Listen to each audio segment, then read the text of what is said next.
राग द्वेष के विजेता, मोक्ष मार्ग के प्रतिपादक चरम तीर्थंकर श्रमण भगवान महावीर स्वामी के चरणों में कोटि कोटि वंदन करते हुए एक भवावतारी चर्चा चक्रवर्ती भीष्म प्रतिज्ञाधारी अखंड बाल ब्रह्मचारी आचार्य सम्राट पूज्य श्री जयमल जी महाराज साहब के चरणों में कोटि कोटि वंदन करते हुए उन्हीं के 11वें पट्टेदार आचार्य सम्राट पूज्य श्री सुखचंद्र जी महाराज साहब के चरणों में कोटि कोटि वंदन। जय गच्छादि पट्टी व्याख्यान वाचस्पति उग्र बिहारी वचन सिद्ध साधक 12वें पट्टेदार आचार्य प्रवृषि पार्षद जी महाराज साहब घोर तपस्वी उपाध्याय प्रवृषि गुणचंद्र जी महाराज साहब मेरे अनंत के आयाम मम जीवन उद्धारक परम पूज्य गुरुदेव डॉक्टर श्री पदम चंद्र जी महाराज साहब के चरणों में कोटि कोटि वंदन करते हुए सभी गुरु भगवंतों के चरणों में वंदन करती हूँ। गुरुदेव श्री क्या कैसे आत्मबंधुओं, अनंत अनंत ज्ञानी सर्वज्ञ सर्वदर्शी तीर्थंकर प्रभु महावीर स्वामी जिन्होंने संसार के भव्य प्राणियों को जिनवाणी के माध्यम से बोध दिया। जिनवाणी का एक एक शब्द मंत्र के समान काम करता है, लेकिन साधक को चाहिए कि वो उस शब्द को सुन करके अपने जीवन में किस तरह से उतारता है। ज्ञानी जन कहते हैं कि 3 प्रकार के श्रोता होते हैं। एक श्रोता ऐसा होता है जो उस एक पानी के बूंद के समान जो गरम गरम तवे के ऊपर गिर जाता है। जब गरम तवे के ऊपर वो पानी की बूंद गिरती है तो तुरंत ही क्या हो जाता है, वाष्प के रूप में, वेपर के रूप में हवा में उड़ जाता है, वो पानी का बूंद नजर नहीं आता। एक प्रकार का श्रोता ऐसा होता है जो गरम तवे के ऊपर उस पानी के बूंद के समान कि यहाँ पर सुना तो सही, लेकिन सुनने के तुरंत बाद ही चला गया। कहने के लिए तो आप कह दोगे कि प्रवचन बहुत अच्छा था, और हम एक बार ऐसा ही हुआ कि जब मैसूर के अंदर विचरण कर रहे थे, गोचरी के लिए हम जा रहे थे, साथ में गोचरी परिचर्या में सेवा के लिए साथ में एक महिला चल रही थी। चलते चलते उन्होंने पूर्व के अनुभवों के बारे में बता रहे थे और वो कहने लगी कि पहले जो महाराज साहब आए थे प्रवचन बहुत अच्छा था। मैंने कहा कि भाई प्रवचन तो अच्छा ही होना चाहिए, प्रभु की वाणी है वो तो अच्छा ही होता है, आप बताइए आगे क्या हुआ। महिला कहने लगी प्रवचन बहुत अच्छा था समनी जी। मैंने कहा कि किस विषय के ऊपर था, कौन सा प्रवचन था। वो कहने लगी महिला, प्रवचन किस विषय पर था ये तो पता नहीं, याद नहीं, लेकिन प्रवचन बहुत अच्छा था। आत्मबंधु, एक प्रकार का श्रोता होता है जो सुनता है, उस समय के लिए अच्छा भी लग जाता है, लेकिन अगले ही क्षण भूल जाता है, अगले ही क्षण उसे याद नहीं रहता।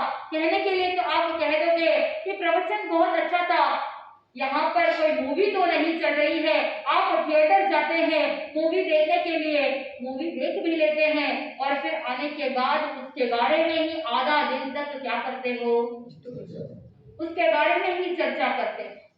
अगर कोई आपका फेवरेट सीरियल आ रहा है और फिर उसके बाद महिलाएं अधिकांश क्या करती है, सीरियल को देख लेते हैं, उसके अंदर डायलॉग भी सुन लेते हैं, उसके बाद पड़ोसी के साथ उसी के बारे में विचार विमर्श करती है, चर्चा करती है कि देखो उसने कैसे कर लिया, इसने ऐसा कैसे कर दिया, आगे क्या होगा, शायद ऐसा करेंगे तो ठीक रहेगा, न जाने क्या क्या बातें चीतें कर लेते हैं। लेकिन ज्ञानी जन ने कहा कि इन सब बातों में कोई मतलब नहीं, मात्र टाइम पास करने का है। अगर चर्चा ही करनी है तो किसकी चर्चा करनी चाहिए, धर्म चर्चा करनी चाहिए।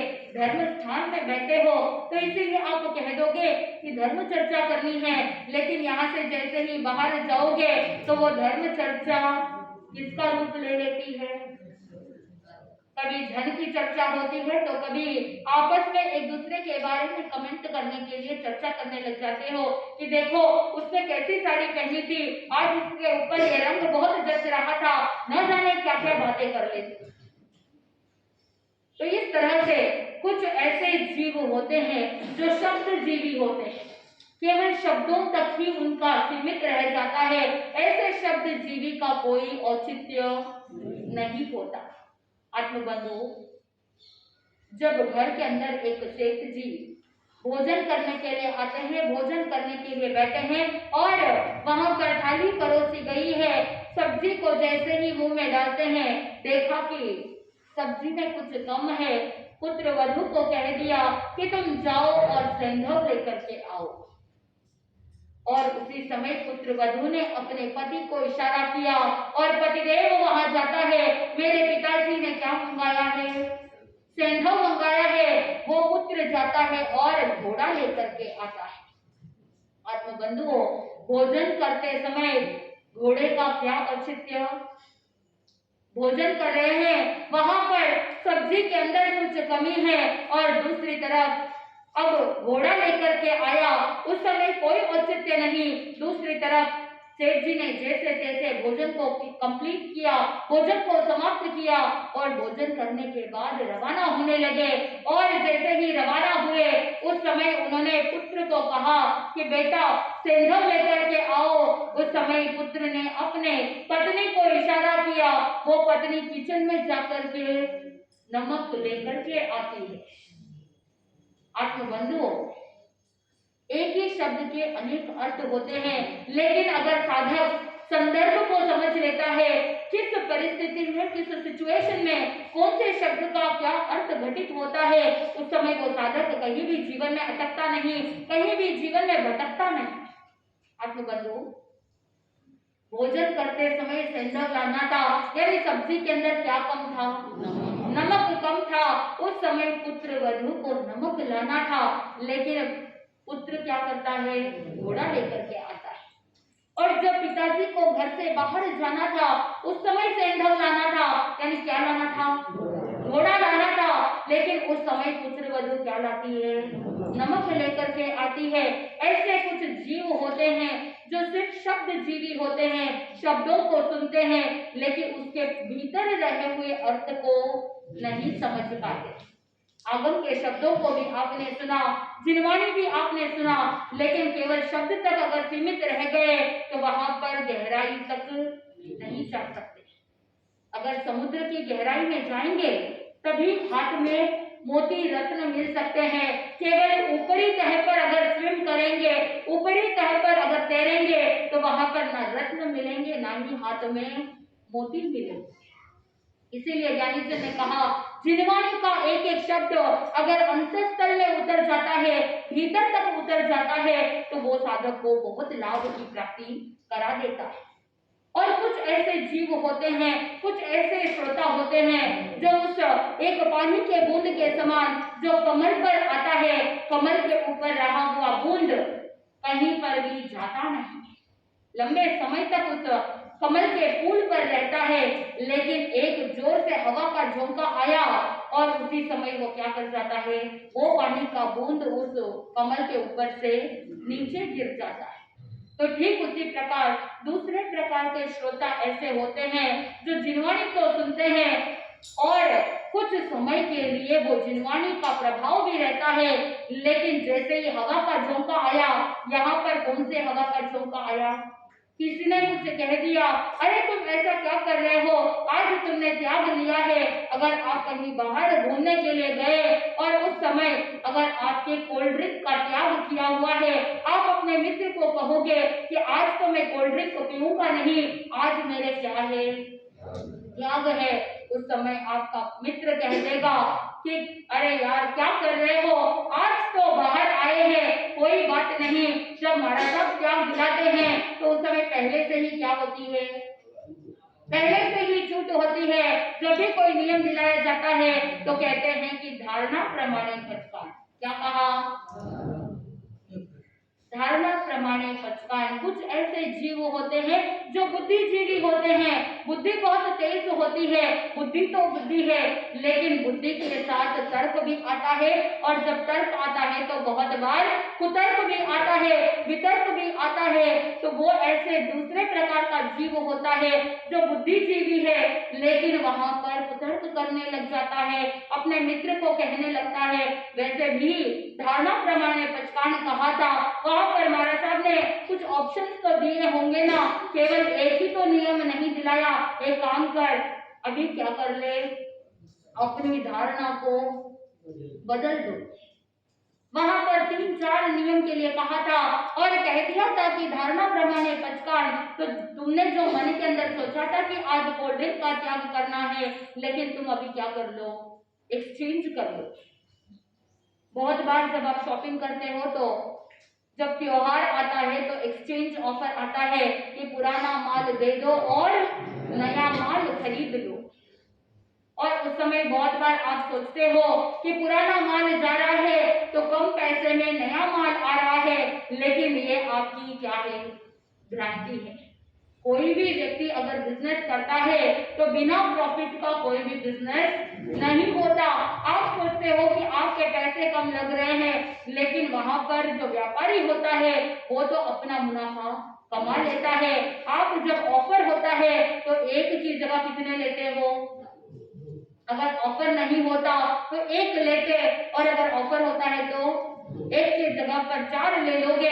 आप सोचोगे कि सस्ते में मिल रहा है तो आप सारी चीजें बटोरने की कोशिश करते हो, वहां पर अपना तर्क लगाते हो कि इतने एक कुर्ती के लिए अगर इतना अमाउंट है तो 4 के लिए कितना होगा, और जब ऑफर नहीं होता है तो कितना होता है।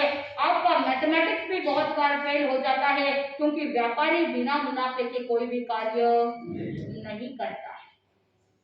वो कस्टमर को पता नहीं चलता है, वो तो गुमराह हो जाते हैं, उनका ब्रेन वॉश हो जाता है। आप देखो कि जिस समय आप एडवर्टाइजमेंट देखते हो तो आपने बच्चों ने एडवर्टाइजमेंट के अंदर देखा कि वहां पर ब्रश के ऊपर इतना लंबा लंबा पूरा भर करके पेस्ट डाला जा रहा है। पहले तो एक टाइम पीरियड था कि कोलगेट टूथपेस्ट का जो मुंह होता था वो बिल्कुल छोटा होता था और बहुत ही भरा हुआ होता था, थोड़ा ही बाहर निकलता था। तो वहां पर सेल क्या हो गई, कम हो गई, क्योंकि जब तक टूथपेस्ट का ट्यूब खत्म नहीं होता तो ग्राहक भी वापस नया खरीदेंगे नहीं। तो इसीलिए वहां पर मंत्रणा बिठाई गई, वहां पर मीटिंग करने लगे कि सेल्स को कैसे बढ़ाया जाए। तो वहां पर एक बुद्धिशाली व्यक्ति भी बैठा था उस मीटिंग के अंदर। वो बुद्धिजीवी तर्क करता है, वो कहने लगता है कि हमको ऐसे कितना भी ऐड कर लो लेकिन फिर भी कोई वांछित लाभ मिलने वाला नहीं, हमको कुछ ऐसा तरकीब निकालना चाहिए जिससे सेल्स बढ़ सके। तो वहां पर 2 तरकीबें निकाली गई। पहली तरकीब ये थी कि वहां पर जो टूथपेस्ट का जो ट्यूब है उसके अंदर उसका जो मुंह है उसे क्या कर दिया जाए, बड़ा कर दिया जाए। तो आप कितना भी कम लेने की कोशिश करोगे तो भी क्या आएगा, ज्यादा आएगा। और अगर ट्यूब जल्दी खत्म होगी तो व्यक्ति क्या करेगा, नया जल्दी खरीदेगा।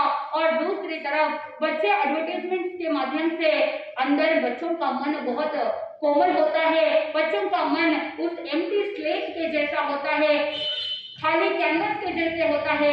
उसके ऊपर जो चित्र लिखेंगे, उसके ऊपर जो पेंटिंग की जाएगी वो ही अंकित हो जाती है। ठीक उसी प्रकार बच्चों के लिए छोटे छोटे ऐसे एड बनाए गए और वहां पर क्या किया गया कि वहां बताया जाता है कि पूरा टूथपेस्ट ब्रश से भराया जा रहा है। जब पूरा टूथब्रश पेस्ट से भरा है और अगर माँ बच्चे को थोड़ा सा ही डालती है तो बच्चा क्या कहेगा, माँ मैंने देखा था कि वहां पर अगर दांतों को चमकाना है तो क्या करना है, पूरा भरना है, इसलिए मेरे ब्रश को क्या करो, पूरा भर दो। लेकिन मेडिकल साइंस कहता है कि हर एक व्यक्ति के ब्रश करने के लिए सिर्फ एक मूंगफली के दाने के जितना ही टूथपेस्ट चाहिए होता है, इतना सारा की कोई आवश्यकता नहीं है। आत्मबंधुओं, कोई शब्द जीवी होता है जो शब्दों को कैच करके उसी के अनुसार चलता है, और कोई ऐसे जीव होते हैं जो बुद्धिजीवी होते हैं लेकिन तर्क कुतर्क के आगे फेल हो जाते हैं। आत्मबंधुओं, तीसरे प्रकार का श्रोता होता है जो उस सीप के अंदर रहे हुए मोती के समान, वो एक पानी की बूंद जब सीप के अंदर जाती है और उस समय शरद पूर्णिमा के दिन उस चंद्रमा की रोशनी उस पर पड़ती है तो वो ही एक पानी का बूंद मोती का रूप धारण कर लेती है। ज्ञानी जन ने कहा कि तीसरे प्रकार का श्रोता ऐसा होता है जो उस सीप के अंदर रहे हुए पानी के बूंद के समान है कि जहां पर वो व्यक्ति जिनवाणी सुनता है और जिनवाणी सुनने के बाद अपनी आत्मा में उतार लेता है। और ऐसे जीव होते हैं जो श्रद्धा जीवी होते हैं, यानी ऐसा जीव जो जिनवाणी श्रवण करने के बाद भीतर से श्रद्धा को जागृत कर लेता है। ज्ञानी जन ने कहा कि भीतर से श्रद्धा को जागृत करने के लिए शब्द मात्र कलेवर है और श्रद्धा क्या है? प्राण है। जब तक श्रद्धा रूपी प्राण नहीं होते हैं तो वो शब्द क्या बन जाते हैं? शब्द केवल कलेवर के रूप में रह जाते हैं। इस शरीर के अंदर आत्मा है, प्राण है, इसीलिए ये शरीर भी एनिमेट कर रहा है, शरीर के अंदर हलन चलन हो रही है, शरीर के अंदर चंचलता है, शरीर के अंदर एक्टिविटी है। लेकिन वही अगर इस शरीर से आत्मा निकल जाए, प्राण निकल जाए, तो ये शरीर क्या बन जाता है? मात्र कलेवर बन जाता है। ठीक उसी प्रकार ज्ञानीजन ने कहा कि शब्द तो मात्र कलेवर है और श्रद्धा उसके प्राण है। इसीलिए ज्ञानीजन कहते हैं कि जिनवाणी सुनने के बाद में भीतर से क्या प्रकट करो?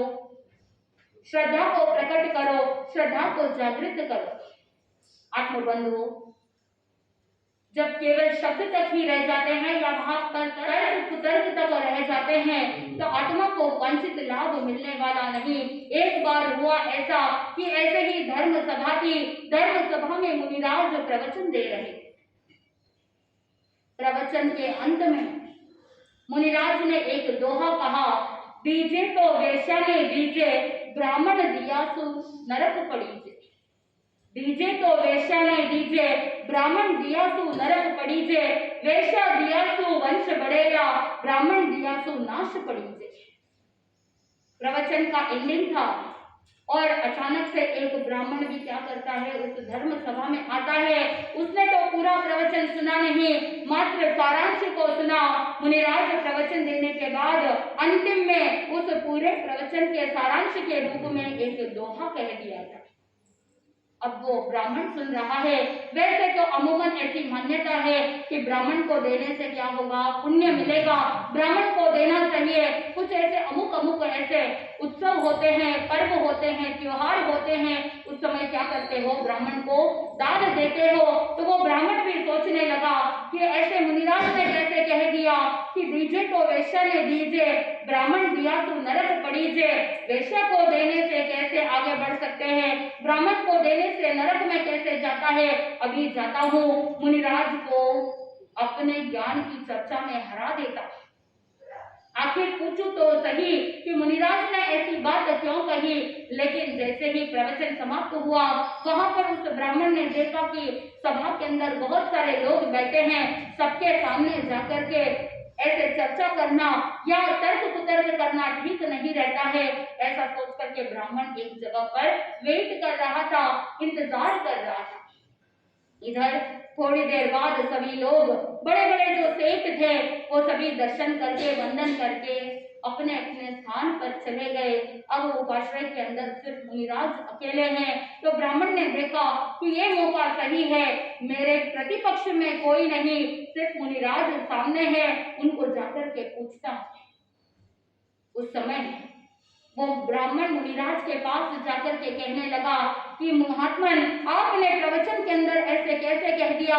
मैं एक ब्राह्मण हूँ और आप कैसे कह सकते हो कि ब्राह्मण को देने से नाश होगा, ब्राह्मण को देने से नरक मिलेगा?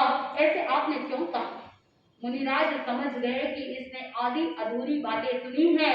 मुनिराज ने पूछा कि तुम कब आए थे? प्रवचन पूरा सुना या क्या किया? उस समय वो ब्राह्मण कहता है कि नहीं, मैं तो लास्ट में आया था और बस मुझे तो सिर्फ कितना सुनाई दिया, सिर्फ ये दोहा सुनाई दिया, इसीलिए मैं आपसे पूछ रहा हूँ। मुनिराज ने कहा कि जब तुम्हें पूरी बात पता नहीं, जब तुम्हें पूरा प्रसंग पता नहीं, केवल 4 शब्दों को तुमने सुन करके जजमेंट पास कर दिया, स्टेटमेंट बना लिया, तो ये तो गलत बात है।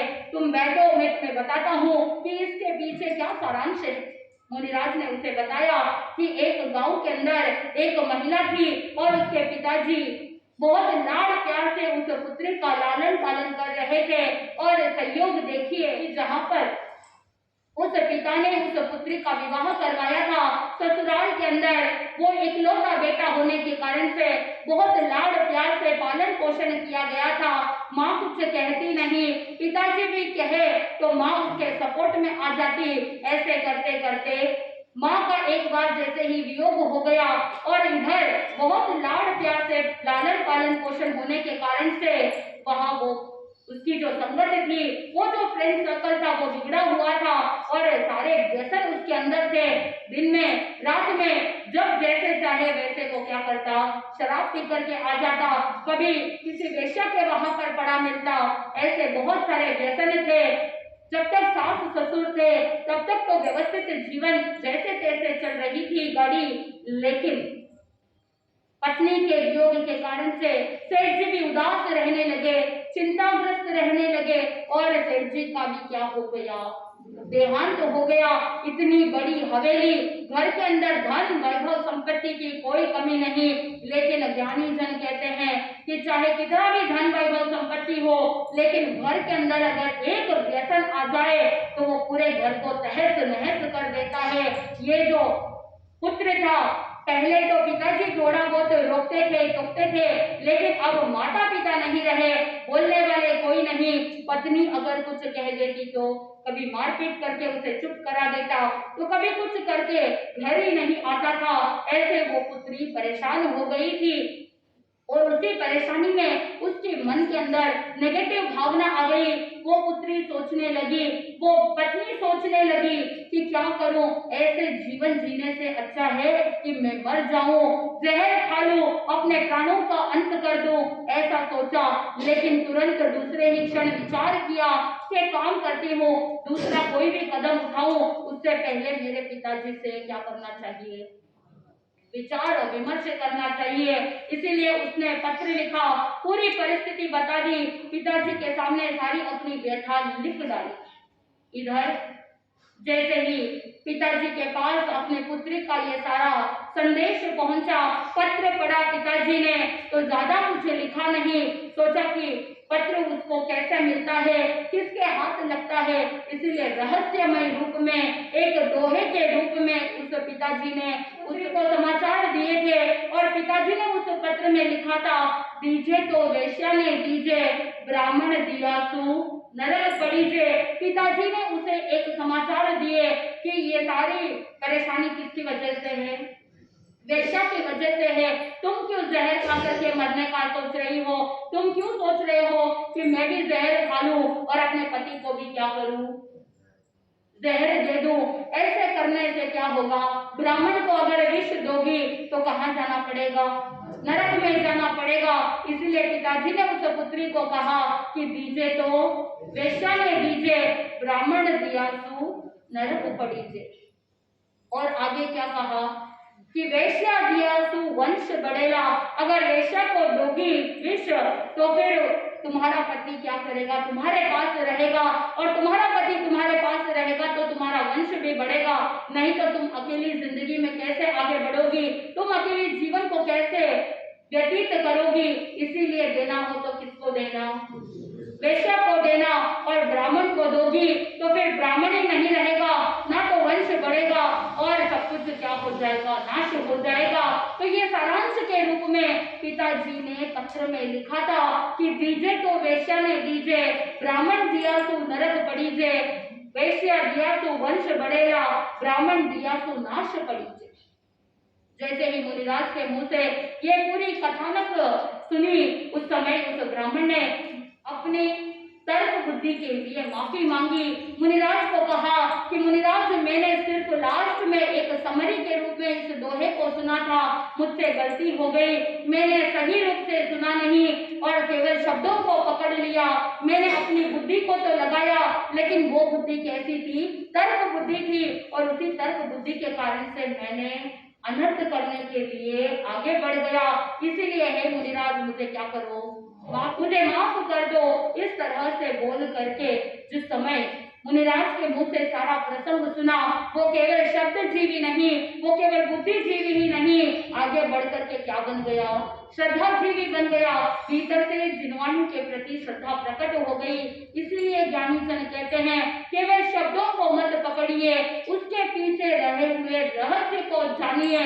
और जब शब्दों का रहस्य जान लेंगे, शब्दों की अपेक्षाओं को जान लेंगे, तो घर परिवार के अंदर भी कोई समस्या नहीं रहेगी। शब्दों के अर्थ को जान लोगे, उसकी अपेक्षा को जान लोगे, तो कहीं पर भी कोई झगड़े टंटे नहीं रहेंगे।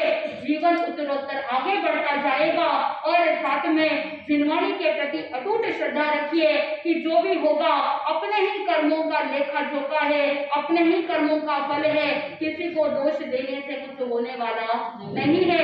जब भीतर से ऐसी श्रद्धा जागृत हो जाएगी तो एक दिन ऐसा आएगा कि जब सारे कर्म समाप्त हो जाएंगे, एक दिन ऐसा आएगा जब सारी परेशानियां समाप्त हो जाएगी, एक दिन ऐसा आएगा कि जिस दिन सारे संकट दूर हो जाएंगे, सारी विकट परिस्थिति दूर हो जाएगी और ये आत्मा मोक्ष की ओर आगे बढ़ते हुए एक दिन सिद्ध बुद्ध और मुक्त हो जाएगी। तो आप भी मन के अंदर चिंतन कीजिए, चाहे व्यवहारिक शब्द हो या चाहे जिनवाणी के शब्द हो, हर शब्द की गहराई को समझने का प्रयास कीजिए।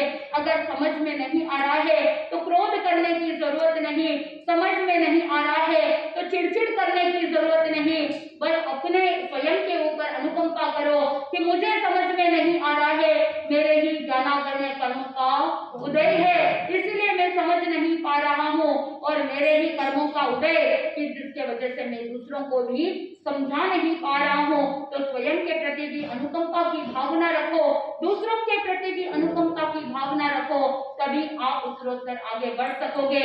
नहीं तो हर एक बात पर, हर छोटी छोटी बात भी वो अग्नि की चिंगारी के समान बन जाएगी और वही एक छोटी सी चिंगारी घर को जला करके भस्म कर देती है। इसलिए शब्दों को चिंगारी के रूप में बनाने की जरूरत नहीं है, शब्दों को मंत्र के समान यूज कीजिए, शब्दों को आप तोड़ मोड़ करके उपयोग में लीजिए ताकि आपके शब्द किसी के लिए अमृत के समान बन सकता है। आपके मुंह से निकले हुए शब्द किसी को सांत्वना दे सकता है, आपके मुंह से निकले हुए शब्द किसी को सुख शांति प्रदान कर सकता है। इसलिए अपने शब्दों को तोलिए, अपने शब्दों को परिष्कृत कीजिए, और शब्द अगर अच्छे होंगे तो आपका जीवन भी अच्छा होगा, उत्तरोत्तर आनंद की प्राप्ति होगी। इसी मंगल भावना के साथ आनंद ही आनंद घड़ी के अंदर के समय हो रहा है। बोले श्री जैन धर्म की।